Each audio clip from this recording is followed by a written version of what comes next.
thank you so much for joining me for Daily Spark with Dr. Angela. I am your host, Dr. Angela Buckchester. You guys know what I like to do on my show. Say it with me. I want to enlighten you. I want to inspire you. I want to empower you to become your best self. Now, Scripture reminds us that the tongue is a small thing that makes grand speeches, but a tiny spark can set a great forest on fire. Today, we want you fired up about my guest. I will be spending time with Janice Clendennen today, and we're talking about her book, The Messenger. So go on and get comfy, get cozy, get your coffee or get your tea, because we are about to get started. Hello, Janice. Thank you so much for joining me here on Daily Spark with Dr. Angela. Thank you for having me. Absolutely. Now, as is tradition, we always give our guests an opportunity to introduce themselves to perhaps those few folks out there that may not be familiar with you or your work. So first question, Janice, is tell us a little bit about yourself. What makes you, you? Well, I am 62 years old, and a lot of who I am has to do with my upbringing, which is pretty humble. My father was a farmer, and I was raised in a tiny town, a very small farming community in northern Oklahoma up by the Kansas border. I was blessed to be born into a Christian family. My mother and father loved the Lord. They served the Lord. They read the Bible and prayed together every day. And before my sister and I were old enough to join them, my mother would read Bible stories to us at bedtime. And I believe that early influence actually caused me to love Jesus at a very early age. In fact, a few years before I actually invited him into my life to be my Lord and Savior, I invited him in, turned my life over to him when I was 9 or 10. But as early as 3, I definitely had a love for Jesus. And I loved to read very early on, and started writing as a child. My mother was probably the strongest influence in my life. She was definitely a woman of faith. I love it. I love it. Now, being an author, is that something that you've always wanted to do, or did you find that this was simply the best way to get your message out there to the world? Well, I'm kind of like Moses. I've never felt like I spoke well. And so the best way that I can communicate is through writing. I found an outlet there, a way to express myself. And I have always loved to write. Never really thought I would write a book, but that's what happened. I love it. I love it. Now, the title of your book, The Messenger. I like the title. How did you determine that was the proper name for this book? Well, it kind of has to do with the plot. My main character is a Messianic Jewish woman named Sarah, and she is called to travel to Israel to give a word of prophecy or exhortation to the Prime Minister of Israel. And so she is the messenger in this story. I like it. I like it. Now, I want to ask you some questions that's specific to the book. But of course, I always give this little disclaimer that says if you want to know how the book ends, you have to purchase a copy. We're not going to give you all of the juicy details here on air. You're going to have to pick up a copy of the book. Now, with that being said, Janice, I want to ask you about the main character. Why was it important to have that personality?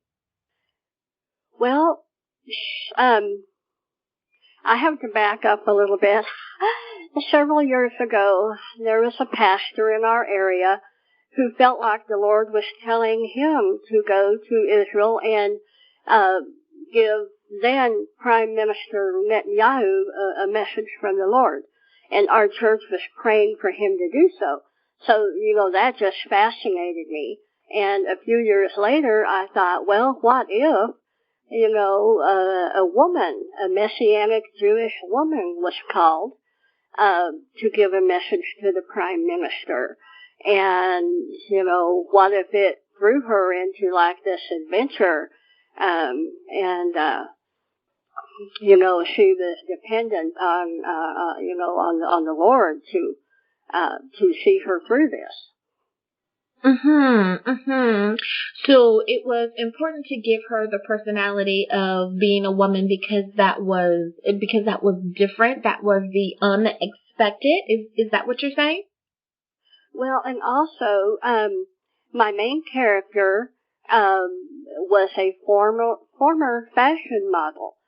And when she became a believer in Jesus or in Yeshua, she gave up her modeling career. And she felt called by the Lord to begin a ministry as an advocate to victims of human trafficking. And so the reason she was in Israel was to speak at a human trafficking conference. While she was there, some friends introduced her to the Prime Minister, who they knew personally. They invited her to a celebratory event commemorating the anniversary of Israel's independence. So she met him there. She met the Prime Minister there. So that's where they met, and the story begins when he, finding out about her ministry, he invites her to give a presentation to one of his human rights committees. So, and in trying to do that, she finds that she cannot get access to him. And so she gets disgusted and, prepares to go back to the United States. And that's when the Lord tells her very specifically, go to him, give him this message. And the message was a warning. It was very specific and a very important message. And so she does get, the Lord opens the door for her to gain access to him. After all this time, she had been trying to get in to see him, to give the presentation he'd asked for, and was continually stopped by someone on his staff who was basically lying to her. Anyway, she does get access to him and is able to give him the message, which was a warning of his personal safety, as well as a warning about the whole nation of Israel. And of course he was skeptical. He did not believe her. So she decides to return to the U.S. But while she is still in Israel, the first part of her warning to him comes true. And that plunges both her and the Prime Minister into this adventure. So. Such an intriguing story.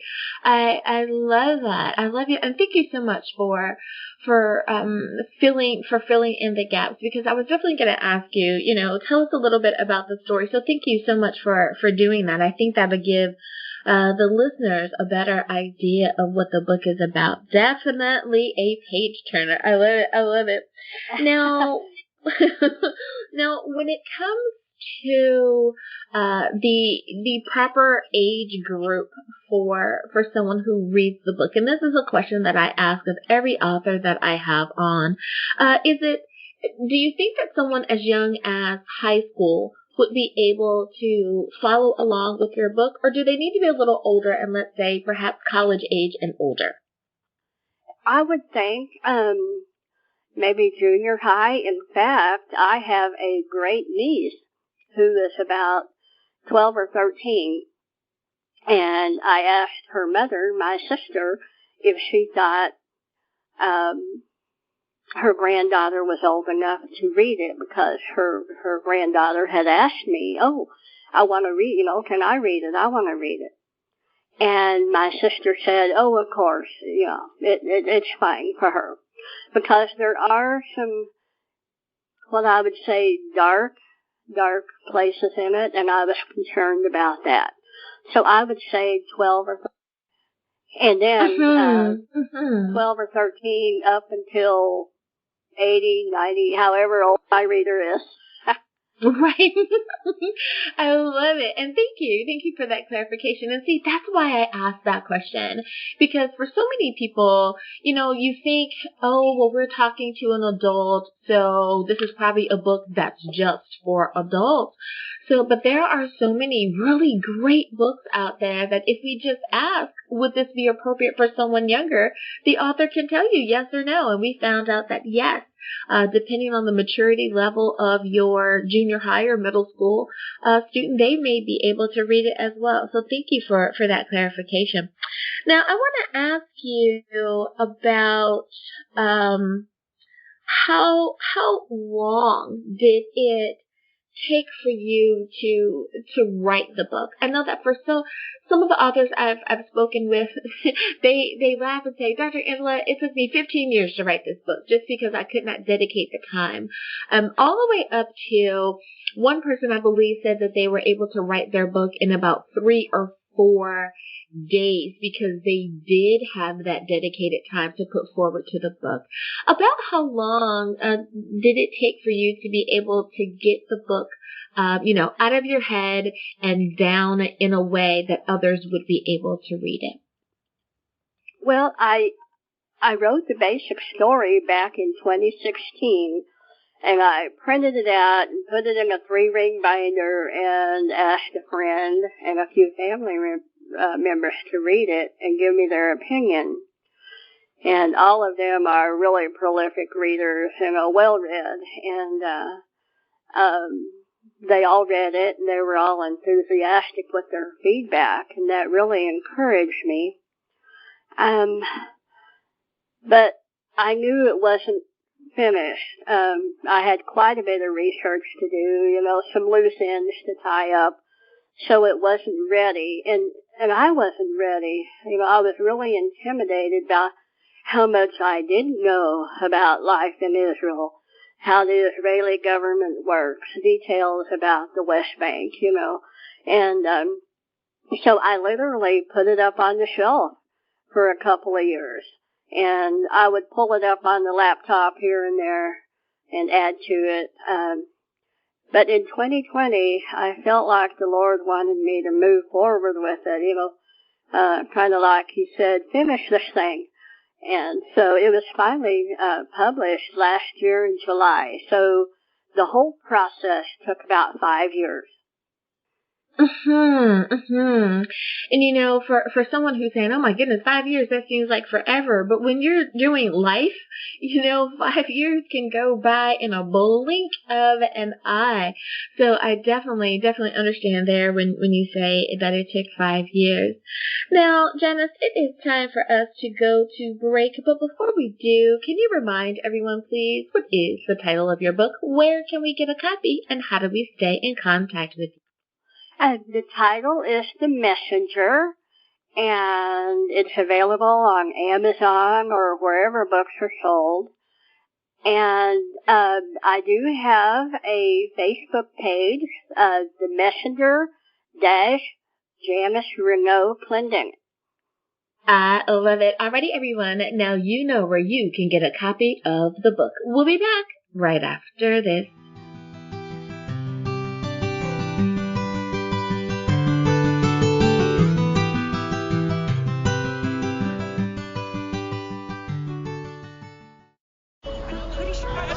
Discovery. No, just a sec. What would it look like if we listened more? Could the right voice, the right set of words, bring us all just a little closer? Get us to open up? Even push us further? It could, if we took the time to listen. The most inspiring minds, the most compelling stories. Download Audible and listen for a change.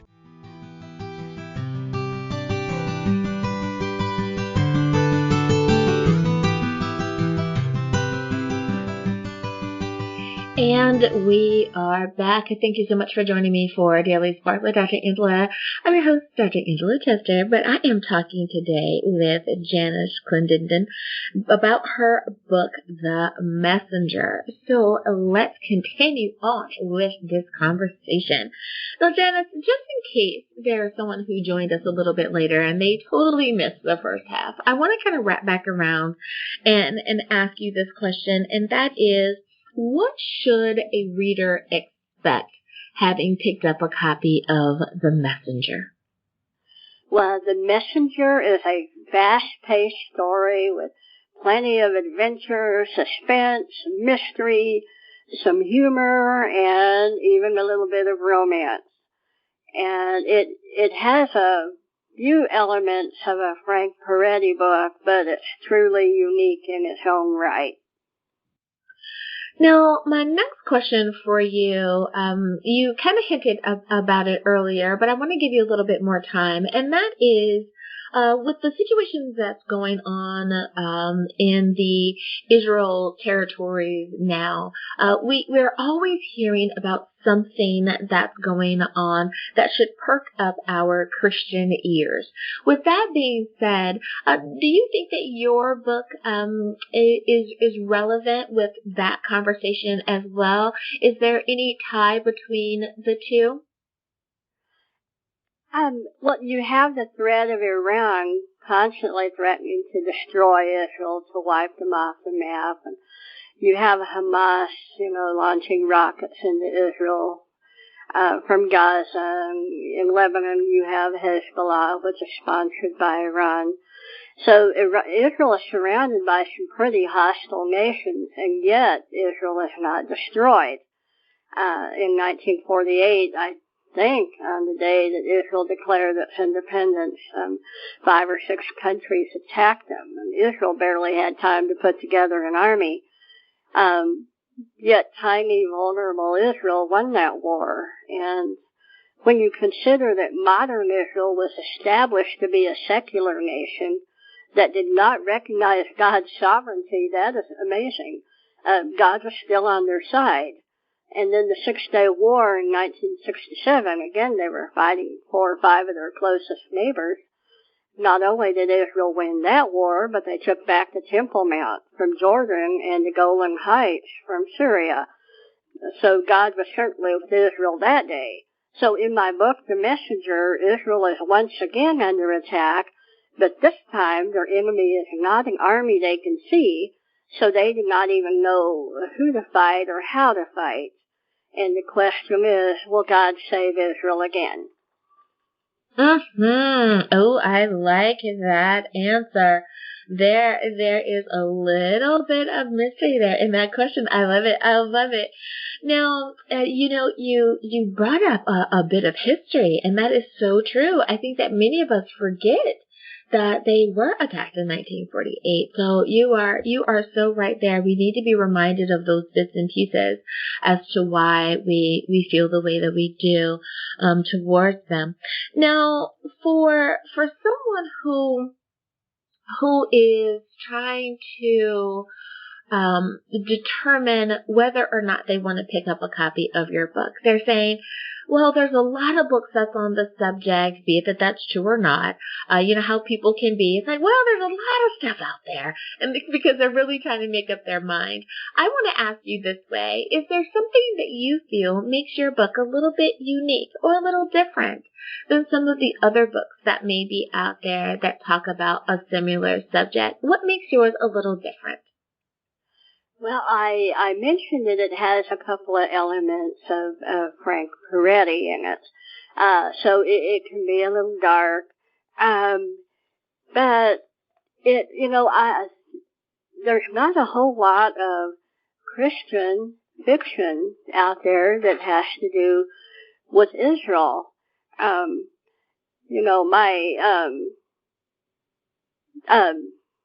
The Zion Chronicles And the Daughter of Zion books by Brock and Bodie Cheney are wonderful historical fiction about the plight of the Jews leading up to World War II and after. And Joel Rosenberg writes some amazing international fiction that includes Israel and the Jews. But I've never read anything like my book.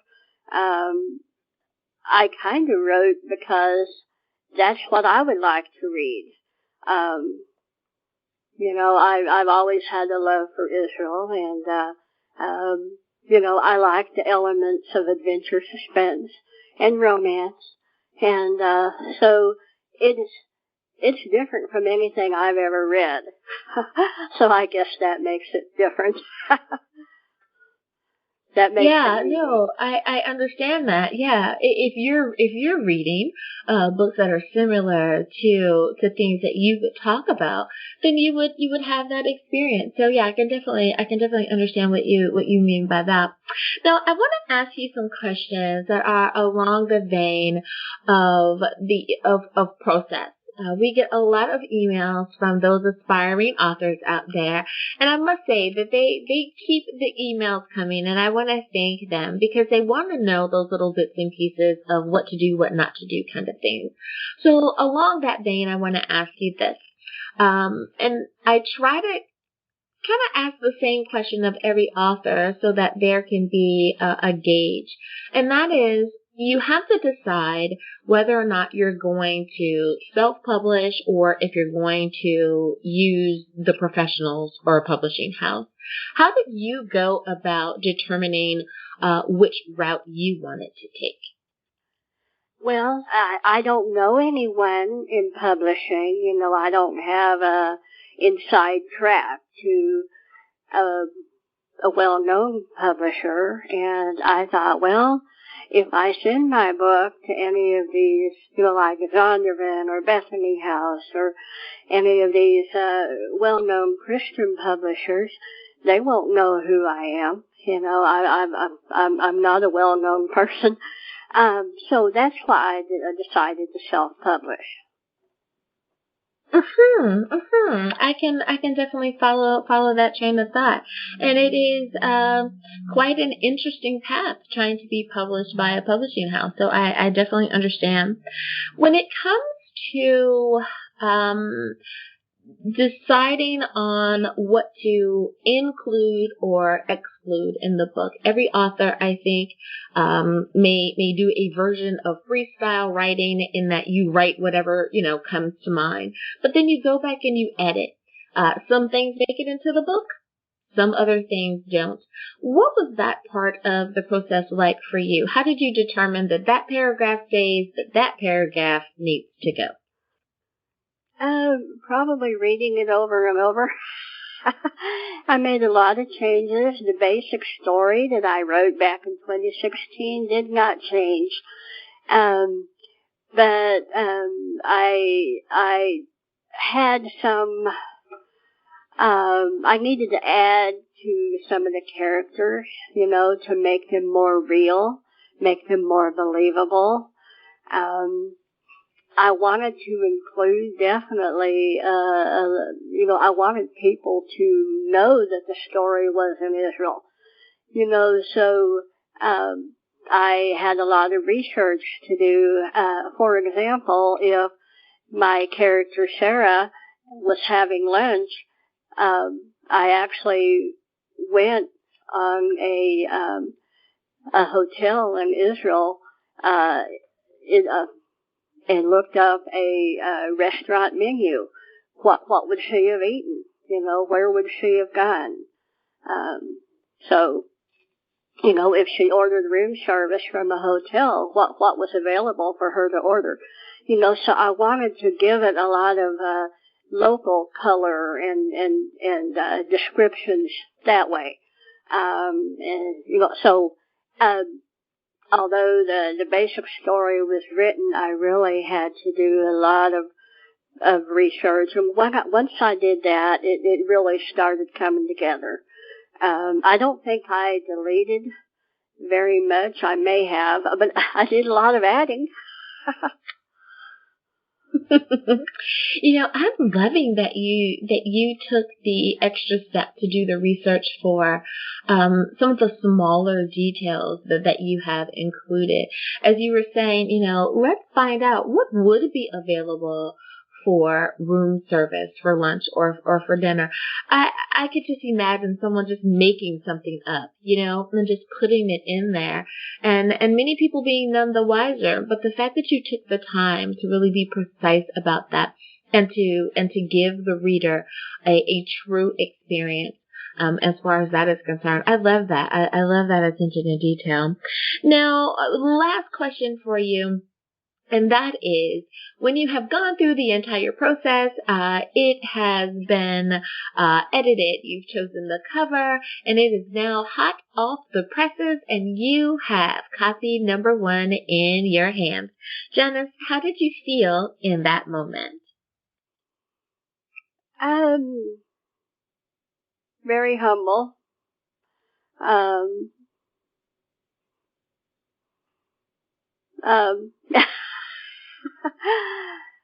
It was a very humbling experience to hold in my hand something that I had actually created. And I do believe the Lord gave me the story and He gets all the credit for it. I believe He used me to get the story in readable form, and and that humbled me to be used of the Lord. Absolutely, absolutely.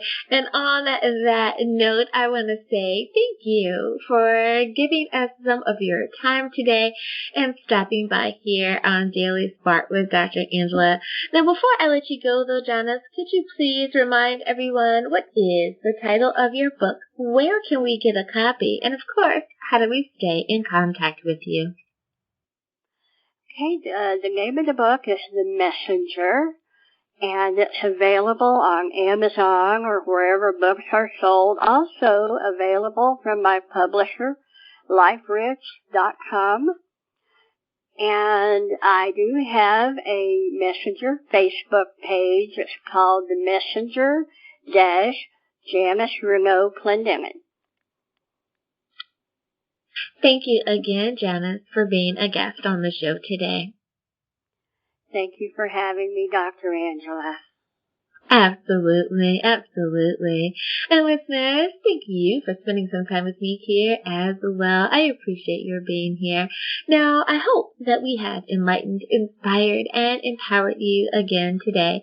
As always, may the Lord continue to shine His face upon you, that you receive His grace and His mercy in all that you do. Until next time, everyone, remember that you are blessed in the Lord. Have a great day, everyone. Bye-bye.